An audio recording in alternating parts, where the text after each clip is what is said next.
Terima kasih. Bismillahirrahmanirrahim. Assalamualaikum warahmatullahi wabarakatuh. Innal hamdalillah nahmaduhu wa nasta'inuhu wa nastaghfiruh wa na'udzu billahi min shururi anfusina wa min sayyiati a'malina. من يهده الله فلا مضل له ومن يضلل فلا هادي له أشهد أن لا إله إلا الله وأشهد أن محمدا عبده ورسوله اللهم صل وسلم وبارك على سيدنا محمد وعلى آله وصحبه أجمعين أما بعد. Yang terhormat para pejabat eselon 2 di lingkup Pemda Provinsi Nusa Tenggara Barat, alhamdulillah hadir di tengah-tengah kita Bapak Dr. Andes Haji Sahnan MPD. Beliau adalah Kepala Biro Kesra Sedda Provinsi Nusa Tenggara Barat. Alhamdulillah hadir juga Kepala Dinas Dispora Mas Yiyid beserta jajarannya. Saya nggak tahu kalau sudah hadir kepalanya, semua anak buahnya juga hadir mungkin.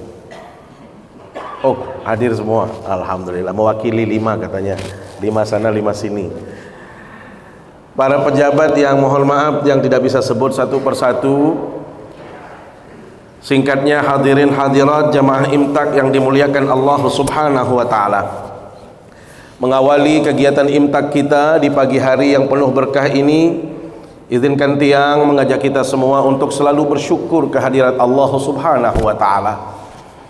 Karena kita yang hadir di majelis yang mulia ini adalah orang-orang yang diberikan keberuntungan oleh Allah Subhanahu wa taala. Tidak semua orang beruntung seperti kita. Mungkin mereka juga bagian daripada pegawai di lingkup Pemprov, tetapi tidak mendapatkan keberuntungan seperti kita. Kenapa saya harus mengatakan ini keberuntungan? Yang pertama, ini hari Jumat. Hari Jumat itu dikenal sebagai Sayyidul Ayyam, penghulu daripada hari yang ada. Bahkan Rasul sallallahu alaihi wasallam mengingatkan kita, inna min afdali ayyamikum yaumal jum'ah. Sesungguhnya hari yang paling istimewa di antara hari yang ada itu adalah hari Jumat. Di hadis yang lain disebutkan khairu yaumin tala'at fihi syamsu. Hari yang paling baik di mana matahari itu terbit itu adalah hari Jumat. Kenapa? Di antara penyebabnya kata Rasul fihi khuliqa Adam. Hari Jumat Nabiullah Adam alaihi salam diciptakan. Wa fihi udkhilal jannah. Hari Jumat juga beliau dimasukkan ke dalam surga. Wa fihi ukhrija minha. Di hari Jumat ini juga beliau dikeluarkan dari surga setelah melakukan apa yang dilarang oleh Allah Subhanahu wa taala. Dan yang paling penting untuk kita garis bawahi Bapak Ibu yang dimuliakan Allah Subhanahu wa taala, ujung hadis ini. Apa itu? Wala taqumus sa'atu illa fi yaumil jumu'ah. Dan tidak akan datang yang namanya hari kiamat itu kecuali di hari Jumat. Makanya orang tua kita dulu orang Sasak, ini Pak Karo yang paling paham sekali karena beliau lebih senior dari saya. Kalau dari kita mungkin ada yang lebih senior dari beliau karena beliau masih muda. Orang tua kita dulu mengatakan apa? Nah, ini hari Jumat, jangan bepergian nak. Termasuk jangan naik pohon nak, nanti jatuh kamu. Ini hari Jumat. Padahal tidak ada hubungannya mau naik pohon jatuh hari Jumat. Itu tidak ada. Kalau kita naik hari Kamis ya jatuhnya hari Kamis, Ustaz ya. Kalau hari Senin ya Senin juga jatuhnya. Tetapi kenapa orang tua kita dulu selalu menasihati seperti itu? Karena mereka tahu keutamaan kemuliaan hari Jumat sehingga optimalkan dia untuk melakukan kebaikan. Kalau toh naik pohon mungkin bisa ditunda besoknya. Kalau bepergian mungkin bisa ditunda besoknya. Kenapa? Ini satu potensi hari kiamat itu akan datang di hari Jumat. Yang kedua, ini adalah hari spesial, maka perbanyaklah kita melakukan kebaikan-kebaikan dan ketaatan. Maka tepat sekali Bapak Kepala Biro Kesra yang alhamdulillah mengagendakan kegiatan imtak kita. Bahkan beliau tidak mau beruntung sendiri. Beliau undang, di undangan itu semua biro-biro, bahkan mohon maaf semua dinas secara bergantian. Tetapi ya ada orang yang beruntung, ada orang yang merugi. Nah, Pak Yiyit dan jajarannya termasuk yang lain-lainnya itu adalah orang-orang yang beruntung dalam hidupnya. Maka mudah-mudahan kita yang hadir, yang tempat mulia ini adalah orang-orang yang diberikan kebaikan oleh Allah Subhanahu wa taala. Amin ya rabbal alamin. Salawat serta salam selalu kita sampaikan ke hadapan baginda Rasulullah sallallahu alaihi wasallam, kepada segenap keluarga, para sahabat, para tabi'in, para tabi'it tabi'in, dan semua pengikut baginda Rasul sallallahu alaihi wasallam, termasuk kita yang hadir di majelis yang mulia ini. Semoga kita mendapatkan syafaatnya di hari kiamat kelak. Amin ya rabbal alamin. Bapak Ibu yang dimuliakan Allah SWT, langsung saja kita akan masuk kepada materi. Yang pertama, karena kita terlambat tadi, saya mohon maaf keterlambatan itu karena ada akses yang banyak tertutup, Pak Karo. Ternyata polisi di sana sini ditutup, berarti kita harus muter-muter dan di situ agak macet di depan itu. Yang kedua, karena ada tanya jawab setelah ini kan, sehingga kita optimalkan waktu kita yang singkat ini untuk menyampaikan materi. Bapak Ibu yang dimuliakan Allah SWT, ayat ini berkaitan dengan Bani Israel. Kalau kita menyebut Bani Israel, maka makhluk Allah yang diberikan keistimewaan dalam hidup ini adalah Bani Israel. Boleh dikata mereka ini adalah makhluk spesial yang Allah berikan banyak keutamaan-keutamaan agar mereka ini menjadi orang yang baik, menjadi orang yang beriman kepada Allah. Tetapi nyatanya banyak di antara mereka yang ingkar kepada Allah Subhanahu wa taala. Karena itu di dalam Al-Quran misalnya seringkali kita dengar ayat yang diulang-ulang oleh Allah kaitannya dengan bagaimana orang-orang Yahudi, orang-orang Bani Israel diberikan kemuliaan. Dalam Al-Baqarah ayat 47 misalnya Allah SWT tegaskan, ya Bani Israel adhkuru ni'mati allati an'amtu alaikum wa anni faddaltukum alal alamin. Wahai orang-orang Bani Israel, uzkuru ni'mati, hendaklah engkau mengingat semua nikmat-nikmatku, an'amtu alaikum, yang kami berikan kepada kalian. Wa anni faddaltukum, dan kami muliakan anda, kata Allah. Wa inni faddaltukum alal alamin, dan kami muliakan anda dari makhluk-makhluk yang lain. Ini adalah menjadi jawaban Allah Subhanahu wa taala, penegasan Allah kepada makhluknya bahwasanya Bani Israel ini adalah manusia yang diberikan kelebihan-kelebihan yang luar biasa. Sampai kalau kita baca Al-Qur'an, saking sayangnya Allah kepada mereka, Bapak Ibu, nikmat yang Allah berikan itu tidak terhenti dengan satu nikmat. Selesai nikmat yang ini dikasih nikmat yang baru, terus apa yang mereka minta. Dan itu tidak pernah terjadi pada umat Nabi Muhammad. Orang Islam itu tidak bertele-tele seperti Bani Israel. Kalau mereka sudah minta ini dikasih, minta yang lain terus dikasih, minta lagi jalan yang lain. Itulah mereka Bani Israel ini di dalam berinteraksi atau di dalam memaknai perintah-perintah Allah Subhanahu wa taala. Sampai mereka diselamatkan dari kejaran dari Fir'aun. Seharusnya mereka, Bapak Ibu, setelah diselamatkan, bayangkan sebelum ini mereka itu termasuk yang dicari-cari oleh Fir'aun. Setiap anak bayi yang lahir itu dibunuh hidup-hidup dari kalangan Bani Israel. Ternyata mereka diselamatkan juga, walhasil ada Nabi Musa yang lahir. Begitu mereka besar, di situ ada Nabi Musa supaya mereka taat beribadah kepada Allah. Dan mereka mendapatkan pertentangan yang keras dari Fir'aun, sampai mereka mau diusir bahkan dibunuh semuanya. Larilah mereka ke Laut Merah. Di Laut Merah Allah Subhanahu wa taala menyelamatkan Bani Israel yang dipimpin oleh Nabi Musa, sementara Fir'aun ditenggelamkan di situ. Disinilah ayat ini lanjutannya. Jadi setelah mereka diselamatkan oleh Allah Subhanahu wa taala dari kejaran Firaun, mereka diminta oleh Nabi Musa alaihissalam, wahai kaumku, Anda tetaplah beriman kepada Allah, Anda tetap beriman kepada Taurat, Anda tetap beriman kepada Allah. Mohon maaf, karena Taurat pada waktu itu belum didapatkan. Anda tetap beriman kepada Allah Subhanahu wa taala. Maka ditunjuklah oleh Nabi Musa saudara sepupuannya yaitu Harun alaihissalam untuk menjaga sebagai penyambung lidah, sebagai orang yang akan mendakwahkan kaum-kaum Bani Israel ini.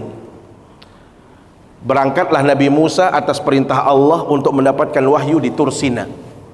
Karena pada saat itu Allah menjanjikan bahwasanya engkau wahai Nabi Muhammad akan mendapatkan syariat-syariat, perintah-perintah yang itu terekam dalam Taurat. Berangkatlah beliau berapa lama? Arba'ina lailatan. Wa idh wa'adna Musa arba'ina lailatan thumma ittakhaztumul ijla min ba'di wa antum zalimun. Itu dalam surat Al-Baqarah. Setelah Nabi Musa menjanjikan kepada kaumnya, saya akan tinggalkan anda 40 hari.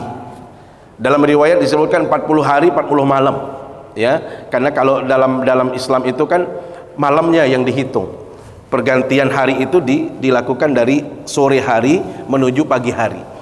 Maka 40 malam kami tinggalkan engkau dengan harapan apa? Anda tetap istiqamah, Anda tetap beriman kepada Allah. Nyatanya Bapak Ibu yang dimuliakan Allah SWT, begitu Nabi Musa pergi ke Tur Sina, datanglah salah seorang di antara mereka yang memang orang ini dikenal sebagai orang yang munafik dari kalangan Yahudi. Siapa itu? Samiri. Jadi Samiri ini adalah salah seorang di antara mereka yang memang disegani, didengarkan oleh orang-orang Bani Israel. Wattakhadha qaumu Musa min ba'dihi min hulihim ijlan jasadan lahu khuwar. Dan kaum-kaum Nabi Musa menjadikan setelah kepergian Nabi Musa, ya, menjadikan dari huliyihim. Huliyihim ini adalah perhiasan-perhiasan yang dibawa oleh kaumnya. Konon dalam riwayat dijelaskan dalam beberapa tafsir, perhiasan ini adalah milik keluarga Fir'aun yang diambil setelah tenggelamnya Fir'aun. Hampir semua mereka membawa yang namanya perhiasan. Yang kedua, ada yang mengatakan bahwasanya perhiasan ini adalah perhiasan yang dipakai oleh para putri-putri atau ibu-ibu yang menyertai kaum Nabi Musa. Jadi mereka itu membawa perhiasan-perhiasannya. Kemudian oleh Samiri itu, Bapak Ibu yang dimuliakan Allah SWT, dikumpulkan perhiasan-perhiasan yang ada. Karena dia dikenal, Samiri ini adalah dikenal sebagai pemahat yang ulung, dia pembuat patung yang hebat luar biasa. Maka dia bentuklah, dia kumpulkan perhiasan-perhiasan ini. Setelah dia sepuh dan lain sebagainya, dia buat seperti patung anak lembu atau anak sapi. Hebatnya lagi, ketika malaikat Jibril itu datang kepada Nabi Musa untuk membawa perintah untuk beliau berangkat ke Tur Sina, dalam riwayat dijelaskan setiap ada yang disebut dengan farsul hayah, kuda kehidupan. Jadi setiap kuda yang dibawa oleh malaikat Jibril untuk membawa Nabi Musa, setiap langkah daripada kaki kuda itu yang diinjak, apapun yang diinjak itu pasti hidup. Makanya disebut dengan farsul hayah, yaitu kuda kehidupan. Maka dia tahu oleh Samiri ini, bekas kaki daripada kuda tadi diambil, kuda tunggangan malaikat Jibril tadi diambil, itulah yang dimasukkan ke dalam lembu tadi. Supaya apa? Supaya bisa hidup, kira-kira begitu. Tetapi dia pintar, lembu itu dibuat mulutnya terbuka, lubang belakangnya juga terbuka, sehingga ibaratnya Allah bila masuk angin, ya, bila kena angin itu akan mengeluarkan bunyi. Itu yang disebut dengan jasadan lahu khuwar, ada bentuk fisiknya dan lahu khuwar. Khuwar itu adalah bunyi daripada lembu tadi. Ya ibaratnya kayak kita kan leprit ya Pak Kadis ya, karena kalau sudah olahraga ini kan beliau yang paham itu. Leprit namanya itu apa? Lakson, peluit, leprit. Saya dari kecil dulu leprit namanya. Jadi kayak peluit itulah ibaratnya kan, kalau dia ditiup itu kan keluar bunyi. Nah seperti itu, masya Allah. Karena dia kehebatannya luar biasa, Bapak Ibu dimuliakan Allah SWT, maka Samiri ini setelah menjadikan anak sapi ini luar biasa, mereka berkata, Samiri berkata, kaum Nabi Musa, inilah Tuhan Nabi Musa yang dicari. Ini Tuhan kita dan Tuhan Nabi Musa, tetapi Musa itu meninggalkan ini. Maka kembalilah mereka yang tadinya beriman kepada Allah, menyaksikan kalau ini adalah sesuatu yang luar biasa. Bayangkan bisa terbuat dari emas dan itu bisa mengeluarkan bunyi, ya, maka ini adalah sesuatu yang luar biasa. Maka bagi mereka yang tadinya sudah beriman kepada Allah, ya, karena kalau beriman kepada Allah bagi mereka yang tidak mendapatkan hidayah itu kan abstrak, tidak dilihat. Sampai-sampai Bani Israel itu mengatakan apa di hadapan Allah? Wa idz qala Musa liqaumihi ya qaumi, saya tidak beriman kepadamu hatta sampai saya melihat Tuhanmu itu. Wa idz qultum ya Musa lan nu'mina laka hatta narallaha jahratan. Bayangkan begitu banyak kenikmatan yang dapatkan dari Allah SWT, berganti nikmat sampai ujung-ujungnya dia mengatakan apa? Wa idz qultum ya Musa lan nu'mina. Wahai Nabi Musa, kami tidak akan mungkin beriman kepada apa yang engkau sampaikan. Kenapa? Hatta narallaha jahratan, sampai saya ketemu dengan Tuhan itu. Ada di antara kita yang seperti itu di sini? Yang benar-benar ingkarnya kira-kira begitu, sampai baru dia akan beriman kepada Allah setelah dia melihat Allah. Ternyata karena dia tidak melihat Allah, dia hanya lihat ini lembu yang luar biasa dari emas bisa berbunyi, maka mereka menyembah lembu tadi. Subhanallah wa ta'ala. Pertanyaannya, di mana posisi Nabi Harun? Nabi Harun itu dikenal sebagai orang yang orangnya lembut sekali, berbeda dengan Nabi Musa. Kalau Nabi Harun itu adalah komunikator yang ulung, dia orator yang hebat. Boleh dikatakan dia adalah translator daripada Nabi Musa alaihissalam di hadapan Fir'aun. Konon Nabi Musa itu di saat masa kecilnya di tempat Fir'aun, supaya Fir'aun merasa lega, merasa senang, ada bayangan yang menghantui dia, kalau anak kecil ini besok akan menjadi orang yang hebat. Maka beliau tes, apa benar anak kecil ini orang baik? Apa benar anak kecil ini orang hebat? Ya, orang yang benar-benar hebat. Maka dia tes, masih kecil Nabi Musa waktu itu, dites satu bara api dan satu itu permen dari madu. Ini kalau benar-benar anak kecil yang cerdas berarti pasti dia ngambil madu, kan begitu? Ternyata Nabi Musa kecil itu mengambil bara api, sehingga waktu kecil dia makan itu akhirnya lidahnya itu terbakar, yang membuat beliau tidak mampu berbicara baik. Maka translatornya itu adalah Nabi Harun alaihissalam. Maka inilah yang membedakan dua orang ini, Allah, walaupun sama-sama nabi. Ternyata dua nabi yang diutus oleh Allah dalam kehidupan ini itu pun punya kelebihan masing-masing. Jadi tidak semua orang itu harus sama, maksud saya, ya, tidak semua kita harus sama. Kalau sama semua nanti tidak menarik hidup ini, karena harus ada perbedaan-perbedaan. Di dalam perbedaan itulah ada keindahan. Nabi Musa itu dikenal sebagai orang yang keras sekali. Sebaliknya Nabi Harun melihat kaumnya sudah berubah, beralih kepada Samiri, beliau tidak ingin membuat konflik baru. Beliau mengajak, tetapi selalu mengajaknya dengan cara yang santun. Beliau tidak mau pakai kekuatan fisik. Beda dengan Nabi Musa. Kalau Nabi Musa itu berani mengedepankan fisik, sehingga orang-orang pada takut. Kalau beliau tidak mau, terus menasehatinya dan dengan cara yang halus, tidak mau terjadi masalah berikutnya. Bayangkan kalau nanti terjadi friksi ada pengikut Samiri, ada pengikut Harun, sehingga ini akan menjadi musuh yang selalu berhadap-hadapan. Beliau tidak mau mencari jalan itu, makanya beliau mencari jalan tengah. Pantas di saat beliau diminta oleh Allah Subhanahu wa taala untuk pergi ke Firaun. Bapak Ibu, Firaun itu mungkin satu-satunya makhluk Allah yang keterlaluan di muka bumi ini. Tidak ada orang yang berani mengaku Tuhan itu selain Firaun. Di sini ada nggak yang berani mengaku Tuhan? Nggak ada kan? Kalau ada yang berani, walaupun apapun jabatnya, itu Firaun sudah dia itu. Ya, kita boleh langsung sebut Firaun kalau dia berani menyebut dirinya sebagai pengusaha tunggal, sebagai Tuhan. Itu nggak boleh. Subhanallah Bapak Ibu. Firaun ini orang yang keterlaluan melampaui batas.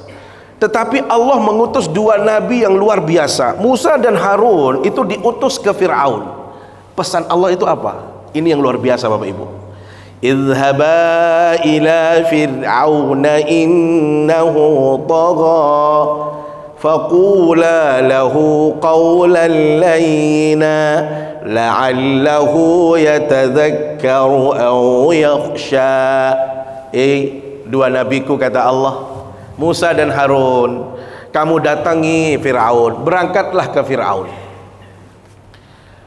Untuk apa? Untuk menasehatinya, untuk mengajaknya menjadi orang yang baik, mendapatkan hidayah. Tetapi pesan utamanya Allah apa? Faqula lahu qawlan layyina. Begitu ketemu kamu dengan Firaun, hati-hati, jaga tutur katamu, jaga cara berkomunikasi, jangan sampai menyinggung perasaan Firaun. Maka ucapan kata-kata yang Anda harus sampaikan adalah yang lembut, tutur kata yang enak gitu. Padahal ini Firaun, tetapi justru Allah menasihati dengan kata-kata yang lembut. Nah, kita kadang-kadang ini tidak menghadapi Firaun, tidak menghadapi atasan yang kejamnya seperti Firaun. Kadang-kadang kata-kata kita juga nggak bagus-bagus amat. Iya kan? Banyak di antara kita yang menyakiti caranya, memfitnah, memprovokasi dan lain sebagainya. Ini mohon maaf, kita ini harus benar-benar punya etika berkomunikasi. Sebagai bawahan tentu ada cara-cara yang baik. Analoginya adalah Firaun. Makanya suatu ketika Khalifah Ma'mun ini pernah berceramah kalau nggak salah, atau pernah melakukan kesalahan.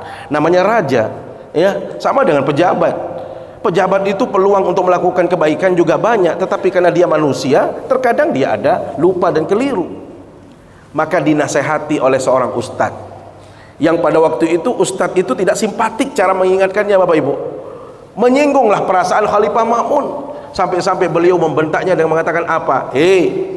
Kamu itu belum selevel Nabi, baru ustadz, ngomongnya sudah begitu, kira-kira begitu. Saya ini juga kesalahannya tidak seperti Firaun. Ya, mbok, kalau orang Jawa, mbok jaga tutur katamu gitu loh. Jangan semena-mena, jangan kasar sama atasan, kira-kira begitu. Jadi ada etikanya di dalam berbicara. Ini hal Allah kaitannya dengan Nabi Harun. Jadi Nabi Harun sengaja mencari celah. Beliau tetap saja mengedepankan dialog, walaupun memang terjadi kebuntuan di situ. Sampai-sampai dalam riwayat Bapak Ibu, Nabi Musa itu datang dalam kondisi marah-marah. Apa-apaan kamu ini? Semuanya dimarahin.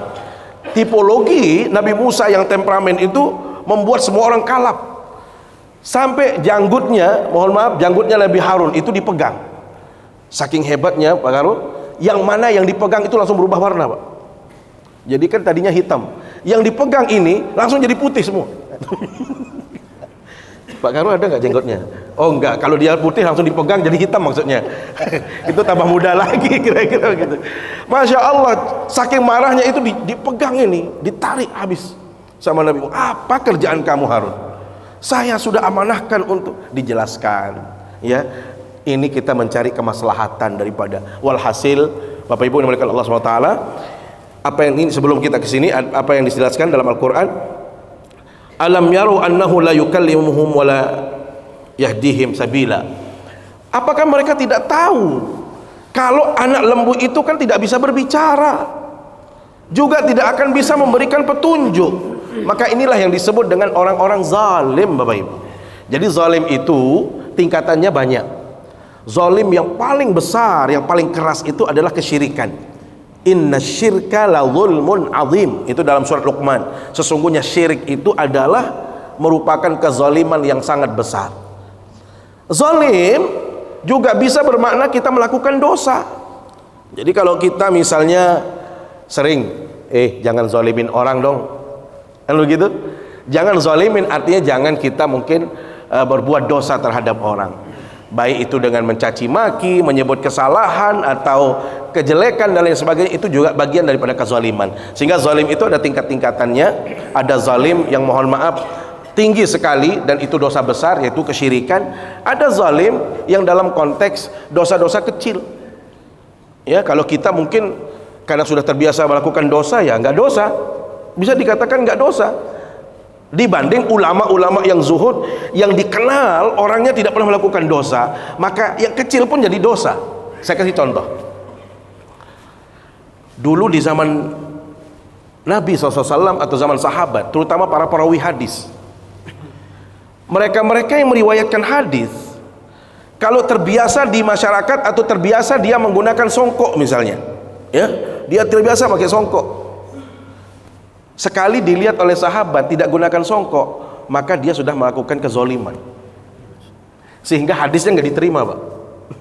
Kira-kira begitu. Kenapa? Karena dia terbiasa pakai songkok.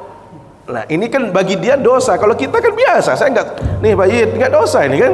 Nah, ini karena kita terbiasa pakai songkok dan terbiasa juga, tidak tergantung kondisi. Nah, ini hati Allah. Jadi itu adalah bentuk kezaliman. Maka di ayat berikutnya secara singkat, walamma suqita fi aidihim wa ra'u annahum qad dhallu. Setelah mereka menyadari, suqita itu fi'il majhul. Itu artinya terjatuh. Ya. Dijatuhkan, ya, dijatuhkan. Aidihim itu kalau dalam bahasa kita itu tangan, tetapi dalam tafsirannya tangan itu adalah kekuatan.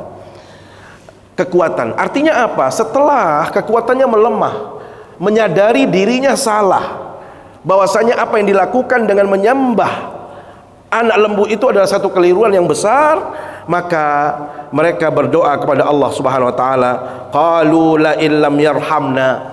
Mereka berkata, sekiranya Allah tidak memberikan rahmatnya. Bapak Ibu, kita ini Masya Allah,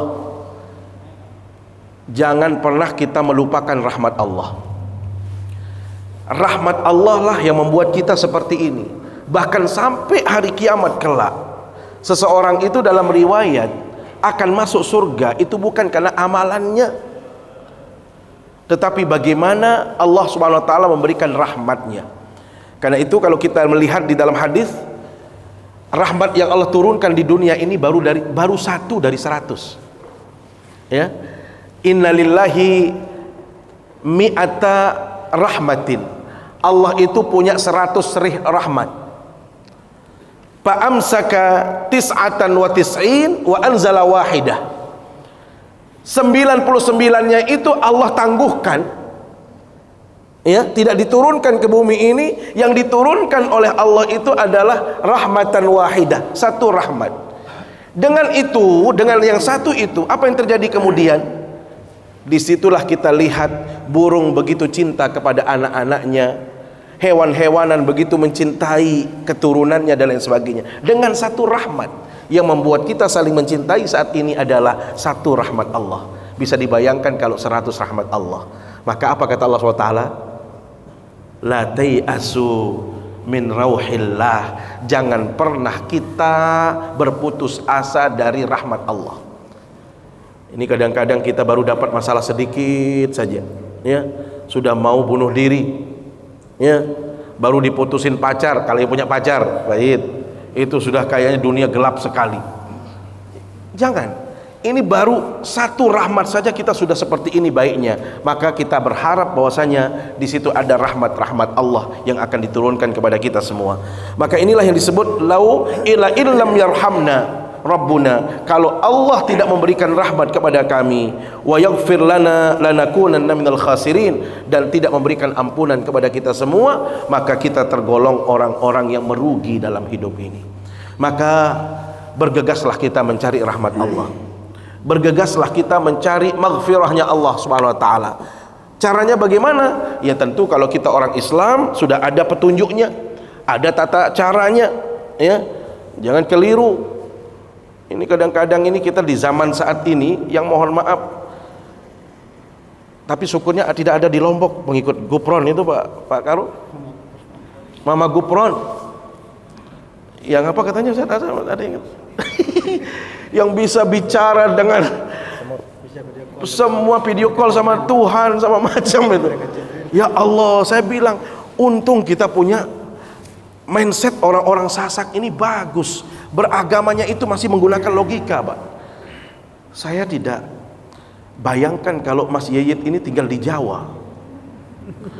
Kalau beliau lahir dari Jawa terus tinggal di Jawa, mungkin tidak seperti ini pemahamannya. Iya, mungkin dia akan, ya Allah.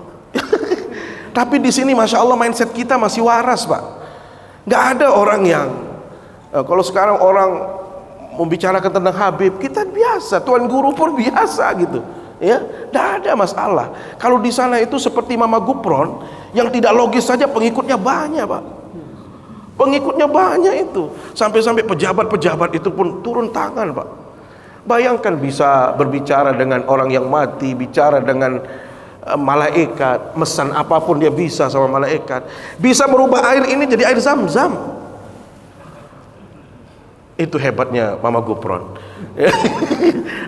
Nah kita alhamdulillah tidak seperti itu. Maka alhamdulillah inilah yang kita minta kepada Allah, supaya kita tetap mendapatkan rahmat kasih sayang Allah dan maghfirah Allah. Maka kita termasuk orang-orang yang beruntung, bukan menjadi orang-orang yang merugi. Saya pikir demikian yang dapat kami sampaikan kaitannya dengan surat Al-A'raf ayat yang ke 148 149. Mudah-mudahan ada manfaatnya bagi kita semua. Terima kasih atas segala perhatian dan mohon maaf bila ada yang kurang berkenan. Aqulu qauli hadza wa astaghfirullah. Wassalamualaikum warahmatullahi wabarakatuh. Yang pertama adalah tentang sejarah Bani Israil ini. Dalam bahasa Ibrani itu Isra, artinya kekasih Muhammad, dan Il adalah Tuhan. Berarti itulah kekasih Allah atau kekasih Tuhan. Ini dalam Al-Quran, bahwa sejarah Bani Israil adalah kaum yang sangat diunggulkan dalam Al-Quran. Semua diberikan oleh Allah dibandingkan umat-umat yang lain. Sampai diturunkan gunung Tur, dan bahkan meminta juga supaya memuliakan Allah. Sampai segitunya kaum Bani Israil sangat dimuliakan Allah. Tetapi terdapat dua kepemimpinan, yaitu sampai kepemimpinannya dua nabi, yaitu kedua saudara, kakaknya Nabi Harun dan juga adiknya Nabi Musa. Ini dua kepemimpinan diberikan. Namun tetap saja Bani Israil ini mendapatkan sangat ngeyel, sangat tidak mau mentaati semua yang diperintahkan Allah. Sehingga turunlah yang tadi bahwa Samiri itu adalah diberikan patung emas itu. Akhirnya di sana dia bertobat, meminta ampunan supaya tidak termasuk orang yang merugi. Ini ada dua kami ambil. Pertama, apakah yang dapat kita ambil petik, yang dapat kita pelajari dalam sejarah Bani Israil itu pertama. Yang kedua, kepemimpinannya ini kan seperti pejabat ini, diserahkan dari Nabi Musa ke Nabi Harun selama 30 hari, tapi ditambah dengan saum 10 hari, jadi 40 hari menerima wahyu. Nah ini dua kepemimpinan sepertinya nepotisme ini. Mohon maaf, menunjukkan adiknya atau kakaknya menjadi pemimpin. Mohon maaf, mungkin ditunjuk yang saat inilah kita berbicara KKN, ya kan? Nah, kenapa Nabi Musa menunjuk Nabi Harun? Karena lebih dua kepemimpinan yang berbeda, satu otoriter, satu lemah lembut. Kenapa saya bilang otoriter? Karena Nabi Musa ini keras, langsung saja membakar patung sebagainya. Tapi kalau Nabi Harun berbeda. Nah, mohon ditunjukkan sesuai dengan kondisi saat ini yang dapat kita petik hikmah dalam sejarah Bani atau kaum yang akhir yang sangat dibutuhkan ini. Terima kasih. Assalamualaikum warahmatullahi wabarakatuh. Waalaikumsalam warahmatullahi wabarakatuh. Makasih Ayanda. Yang pertama, kalau kita berbicara pelajaran, kata kunci dari penyebab Fir'aun itu durhaka di hadapan Allah itu adalah karena kesombongan. Sama halnya dengan setan yang tidak mau bersujud di hadapan Allah, di hadapan Nabi Adam atas perintah Allah, itu satu-satunya adalah karena kesombongan. Aba wastakbaro, enggan dan dia sombong. Maka Bapak Ibu yang dimuliakan Allah SWT, ini adalah kata kunci bahwasanya kesombongan ini bisa hadir kepada siapapun jua. Tidak harus menjadi Fir'aun dulu baru kita sombong. Ada orang yang mohon maaf baru naik pangkatnya saja bisa sombong dia. Baru jadi kadis sudah sombong misalnya, bisa saja. Iya kan manusia, saya juga bisa sombong misalnya. Potensi kesombongan itu bisa dihadirkan oleh siapapun jua. Kita punya potensi kesombongan. Maka sombong inilah yang harus dihilangkan dari seseorang, yang menjadikan mereka enggan untuk menghambakan diri patuh di hadapan siapapun, di hadapan Allah. Itu adalah kesombongan. Makanya pantas Rasul Sallallahu Alaihi Wasallam begitu tegas terhadap mereka-mereka yang sombong, sampai beliau mengatakan apa? La yadkhulu al-jannata man kana fi qalbihi mithqala dzarratin min kibr. Tidak akan masuk surga seseorang yang masih menyimpan kesombongan dalam hatinya, dalam jiwanya, walaupun kesombongan itu sebesar biji atom sekalipun. Bapak Ibu, sebesar biji atom, sebesar biji sawi, kalau kesombongan itu masih ada dalam diri kita, mohon maaf, Rasul katakan tidak akan masuk surga seseorang itu. Pertanyaannya, apa tanda orang itu sombong? Rasul menjawab itu, al-kibru batrul haqqi wa ghamtun nas. Sombong itu adalah menolak kebenaran. Setan menolak kebenaran, Fir'aun menolak kebenaran. Maka siapapun jua posisinya dengan kita sama, kalau ada di antara kita yang mohon maaf ini ada aturannya, ini ada tata caranya tapi tidak mau taat aturan, maka sebenarnya orang ini sudah masuk kategori sombong. Walaupun tidak seperti Fir'aun, ya, tetapi sudah ada kesombongan. Kenapa? Menolak aturan, menolak kebenaran. Karena kalau bicara aturan itu mohon maaf ada dua sumbernya. Ada yang disebut dengan tauqifi, itu yang aturan dari Allah. Ada aturan dari manusia, wad'i, yang dibuat sesuai kesepakatan bersama, dan itu juga harus dipatuhi. Maka orang yang menentang aturan, tidak taat kepada aturan, itu juga sama disebut sebagai orang yang menyimpan kesombongan. Dan yang kedua Bapak Ibu, tanda orang itu sombong adalah wa ghamtun nas, meremehkan orang lain, merasa diri paling hebat, merasa diri paling oke, merasa diri paling segalanya. Sampai-sampai masa level kepala biro pun disalahkan misalnya. Kalau ada orang yang punya sifat jumawa seperti itu, gitu kan. Ini hati-hati mati Allah. Jadi jangan sampai merasa lebih dari orang lain. Karena kalau merasa lebih itu sudah indikasi kita sudah menyimpan kesombongan. Seringkali kita lihat, mohon maaf misalnya, ada teman-teman kita di sini yang OB, ya, profesinya CS, itu cleaning service. Ya janganlah kita terlalu memandang dia terlalu hina sampai kita menyuruh dia di atas kemampuan dia misalnya. Padahal kita tidak pernah memberikan dia tips. Seharusnya kita suruh dia bekerja, ya harus juga kita berikan sesuai dengan ini. Jadi berikan seperti Nabi SAW. Anas ibn Malik, ini caranya kalau kita jadi pimpinan. Kata Anas bin Malik, khadamtu Rasulullah sallallahu alaihi wasallam 10 sinin. Saya menjadi pembantu Rasul itu 10 tahun. Tapi selama 10 tahun itu ibu-ibu, nih ibu-ibu yang punya pembantu di rumah, Imam Anas bin Malik bercerita, saya kalau di sana Rasul jadi bos saya nggak pernah disuruh, saya melakukan ini nggak pernah ditegur, saya melakukan kesalahan nggak pernah, pokoknya saya slow saja, enak sama Rasul. Nggak pernah saya bisa melakukan ini, kenapa melakukan ini, kenapa masa ini, kenapa ini. Kalau ibu-ibu kan sering seperti itu ya, hati-hati, itu sudah benih-benih kesombongan. Jadi kalau sama pembantu Bu, sampai beliau tidak pernah merasa terbebani. Nah itu enaknya. Jangan gara-gara kita sudah merasa gaji dia, terus kita ya seolah-olah semua harus dikerjakan. Saya pikir akan lebih baik kalau kita punya pembantu pun kita juga bisa ngerai sebagai bosnya atau sebagai orang yang mempekerjakan. Yang kedua, ya Anda, ini hikmahnya ya. Banyak hikmah yang lain tentunya, tetapi ini salah satu kuncinya, yaitu kesombongan. Yang kedua, apa yang dimaksud dengan nepotisme?